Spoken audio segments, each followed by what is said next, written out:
Welcome to the Awakening Women podcast. I'm your host, Leanne, and for almost a decade, I have been a transformation coach and therapist. This podcast is all about lifting the veil of consciousness and awakening to the truth. It is also about helping you to raise the bar in all areas of your life and relationships by starting with you. If you're ready to take back your personal power and reclaim your life, you have come to the right place. I'm so glad that you're here, so let's get started with today's episode. Welcome to this episode of the Awakening Women podcast. In this episode, I am going to give a little bit of a personal life story that I promised I would share, which happened last week with my little long-haired chihuahua. Many of you commented and messaged me asking how she's doing and also saying things like, I feel like I know your dogs because I'm always posting them on my Instagram stories. And I said that I would share a little bit about what actually happened last week. I posted in our private Facebook communities what was happening, mainly just to be real, right? Like I am a real person behind the scenes dealing with real life stuff as well. And I shared some of the takeaways that I got from that experience. And so I'm going to share a little bit about what happened there with her for those of you that are interested in a pet update. But before I do that, I'm also wanting to update you on what's coming up in the community. As you've seen, I have been posting more than one podcast episode a week, and I'm planning to continue doing that. They may be shorter episodes. Usually I keep them under 20 minutes to keep them digestible and something you can listen to on a drive or a walk. And it's always been that way. So I intend to keep that up, but also to be recording more episodes. And some of those episodes are going to be around what happens after you leave, what to expect, how to heal, how to move past it rather than stay stuck in it, even after you've left. Moving on and all of that. So that's all coming. The next is that I put my End the Cycle program on a hiatus. I stopped running the group program, I think it was around November, and just for my own personal feelings and needs to step away from doing the program, and was offering it as a self-study and just focusing on my one-to-one clients. And I have put out a couple of different formats of offering the program. But where I'm at now is I'm feeling ready to really dive in with you if you are ready to dive in. I'm going to open up the program for a limited time just for an initial cohort.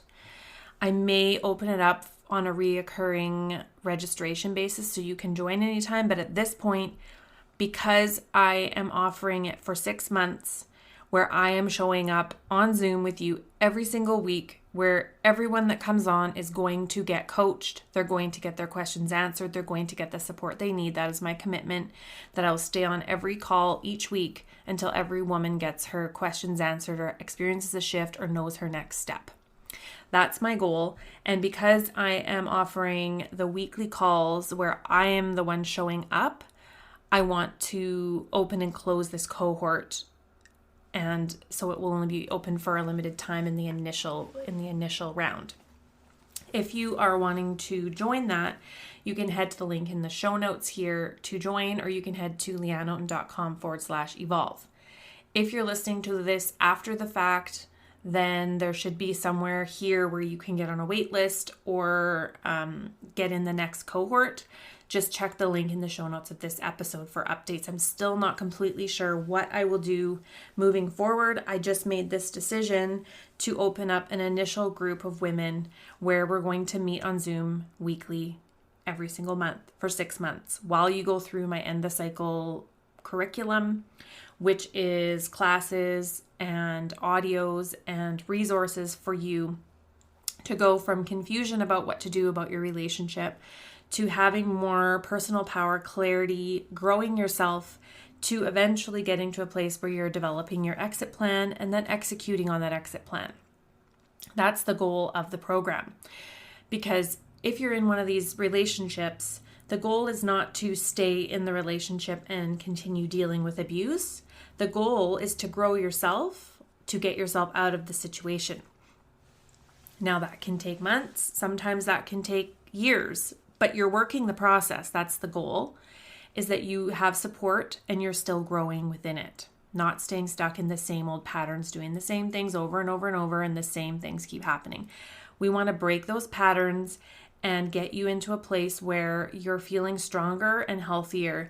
And as that happens, and as you start loving yourself more and valuing yourself more and seeing things more clearly for what they are and what is happening, your next steps reveal themselves. Let me put it that way. We don't know the timeline, but they will. I've seen this happen with every woman, that when she dedicates herself to her own growth, the way eventually becomes clear. And so if you're interested in joining a group with growth-oriented women and getting coached every week, I also am opening a new platform that is for 2 different groups of women. So you join the group, and there's a group for the cyclers, and then there's also a subgroup for the thrivers after they've left. And you want to take my Thriving Beyond Toxic Relationships course. There's a separate space in the group for women who have left and want to connect with other women who are in that same stage. So I am really putting in some new pieces into the program to make it interactive, to make it so you can join with other women, so that you can get your questions answered and hop on a call and get coaching with me for a few minutes every single week. If you're interested in that, like I said, head straight to Leanne.com/evolve and get the details there on how to join. So as for last week, there was an evening where all of a sudden my little Chi was acting funny. She was kind of acting woozy and really lethargic and sleepy, like she couldn't even keep her eyes open. She was wobbly on her feet and kind of was acting like she needed to lean against a wall and couldn't stand up properly. And I didn't know what happened, so I just kept observing her. I could see something was off. It wasn't like super obvious, but because I know her so well and I could tell something was off, I kept a close eye on her all night long. And I did end up calling the emergency vet, just to ask, like, what should I do? What could this be? And she said, oh, it sounds like marijuana intoxication. Could she have gotten into any marijuana? And I'm like, well, that makes no sense. No, she couldn't have here. And she said, well, she could have gotten into something while you were on a walk, because we walk all the time. And I was like, yeah, I guess that could happen. Someone could have dropped a roach or something and maybe she ate it, because she said dogs really love the taste of it. And so she said, it really sounds like that's what it is. So I'm like, okay. I'm like, all right, well, hopefully that's all it is. But my intuition was like, it doesn't seem right. I didn't see her eating anything. So I left it. The next morning, she was kind of a little more back to herself the whole day. That next day was fairly good. She was still a little off, not quite as spunky and energized. So I thought, okay, well, maybe that's what it is, and was kind of relieved. Like maybe she just ate something or ate a plant in the backyard or something. So the day after that, we were back to square one, where she had another bad day of the same symptoms. And so I got her into the emergency vet, and she was really confused, like perplexed and challenged, like could not figure out what was going on, because she didn't have a fever. Her urine was fine. She didn't have any traces of anything like marijuana or whatever else they were looking for in her urine test. So they kept her there for the day to observe her, give her fluids, and try her on a steroid injection to see what was going on, if she kind of had this insight that maybe it was some kind of meningitis. So that freaked me out, and I was thinking, oh my goodness, what does this mean? Is this like a lifetime thing that this dog's gonna have to deal with? She's only barely a year old. So throughout the day, as she was being monitored and had that treatment, she started to perk up, was a little more herself when I went to pick her up at the end of the day, which was good. And then she had another really good day. And I had to continue. She's on steroid medication now. I have to give her here at home. And so the next day she was fine.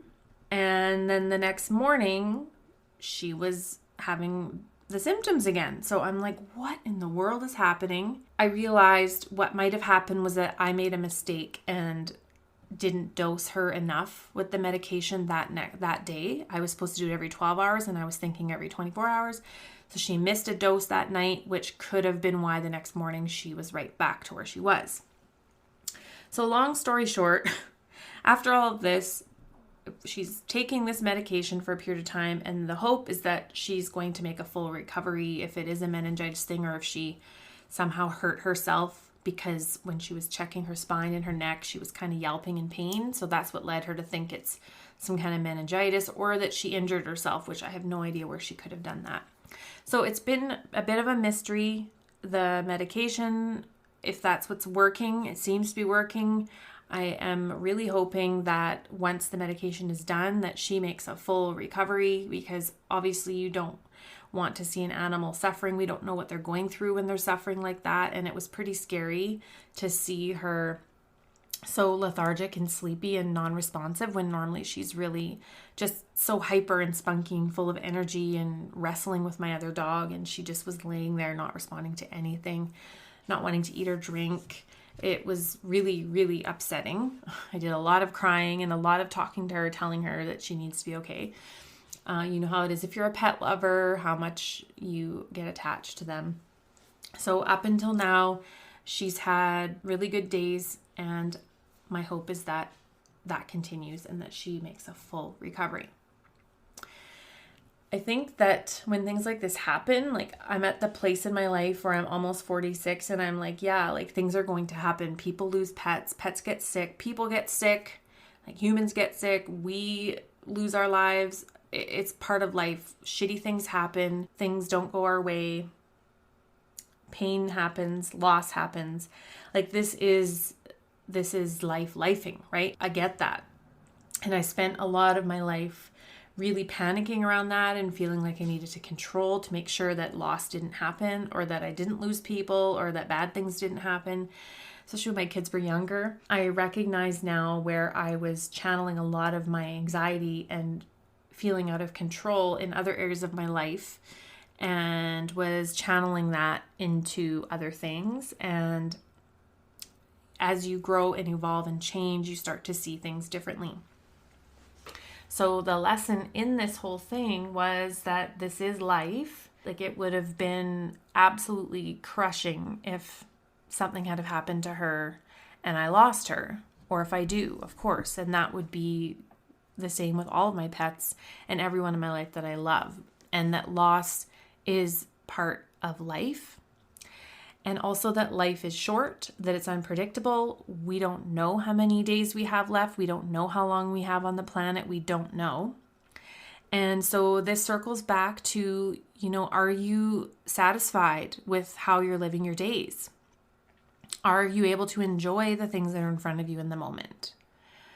Like, since it's happened to her, I've been giving her even more attention and taking her on even longer walks. And just now that I see that she's fine, I just feel so much more grateful, and I'm seeing her now feeling better, and it's brought a new appreciation that she's healthy. And this is what happens when we have things that happen in life. Just like if we have been sick or we've had a health issue and we're feeling better, we feel more grateful. Or when we have a scare, we feel more grateful when that passes. So this is just the acceptance that this is life. This is what it's all about.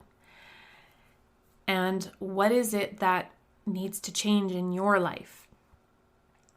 This is something that I'm constantly asking myself, is what do I need to adjust or remove or get rid of or add in to be living more aligned with what it is that I want in my life? So this little thing that happened that felt like a big thing, it did require me to sort of drop everything. And what was really weird is that first day that she was not doing well, the internet was out for the whole day. And I was supposed to teach class, but there was no internet, so I couldn't access Zoom, which I needed to be able to do to get my slides and all of that. And so that had to get canceled. So everything kind of just stopped that day. I was watching her. I was really keeping an eye on her, keeping her close. And this all happened. I couldn't really work. Well, not much I could do aside from posting on social media. But with no Wi-Fi, I couldn't work. I had to cancel things. I had to cancel client calls. And it was kind of like this whole thing conspiring, if you will, to be like, just unplug and pause from all of this for a bit. Like, it's okay to just pause and focus on what needs your attention. And that's what I did. So hopefully you enjoyed the story and you got something out of this little ranting side story, whatever it is. I don't share a lot of personal stuff on the podcast, but I know if you're an animal lover and you saw my posts that my dog was sick, you might have been wondering what's going on. And I wanted to share that, as well as the insight and lesson, the spiritual lesson that came from that, is the reminder that life is temporary. We don't know how long we have on the planet or with the people and furry friends that are on it with us, and to make sure that you are doing the things that bring you joy in your life. And you're in a relationship that is bringing sadness and pain and confusion and chaos and stress and anxiety. That is no way to live. And the clock is ticking, right? The longer you stay with someone that is toxic for you, or that is unhealthy for you, not right for you, the less time you have to really create a fulfilling life, to create a life of happiness, to potentially call in someone that's healthier for you. But you have to get healthier yourself, right? Because someone that is healthier would not be necessarily attracted to someone who is unhealthy, who has their own issues that they have not resolved. And that is the key, is we have to be willing to do our own work and look at ourselves. And none of this can happen when you're in a relationship that's taking up your entire mental, emotional space. You can't really have room for creativity or inspiration or ideas, or focusing on the gratitudes and big goals and dreams and things you want to do. When you're in a relationship like this, it takes all of your energy. It takes your mental energy. Well, we give it our mental energy. I shouldn't say it takes. I want to shift that. We give it all of our mental energy. We choose to make our relationship or men the focal point of our lives, when what needs to happen is that they are a part of our lives, but not the focal point. The focal point is us, and building ourselves up and getting healthy and having friendships and having a fulfilling life and doing the things that we need to do to take care of ourselves. That's the focal point. The partner is in there to add to it. They're not the main event. And us here, our tendency is to make that the main event, which is not the way it should ever be. So anyways, after all that, hopefully you got something out of this, and that you are ready to get started and you want to join me in this 6-month initial coaching group. Again, I'm not sure if I will open it up again with the weekly calls after I close this particular cohort. I'm not sure what I will do moving forward, but I wanted to get a group together where we meet weekly, you get coached, you get to break through, you get to grow. And in this community, the way I've developed it is it's there to support you every step of the way when you're in the relationship, as well as after you leave. So that's the goal. All right, so that wraps up what I wanted to share with you here on this episode, and I will chat with you again soon, and I'll see you online. Thanks so much for tuning into this episode of the Awakening Women podcast. If you love this show and it has served you and helped you on your journey, please take a moment right now and leave a rating and review in iTunes and Spotify. If you'd like more daily content, videos, and inspiration, come on over and join me at Awakening Women Support Official over on Instagram, where we can connect and you can continue your transformation and growth journey. And I'll see you online. Take care.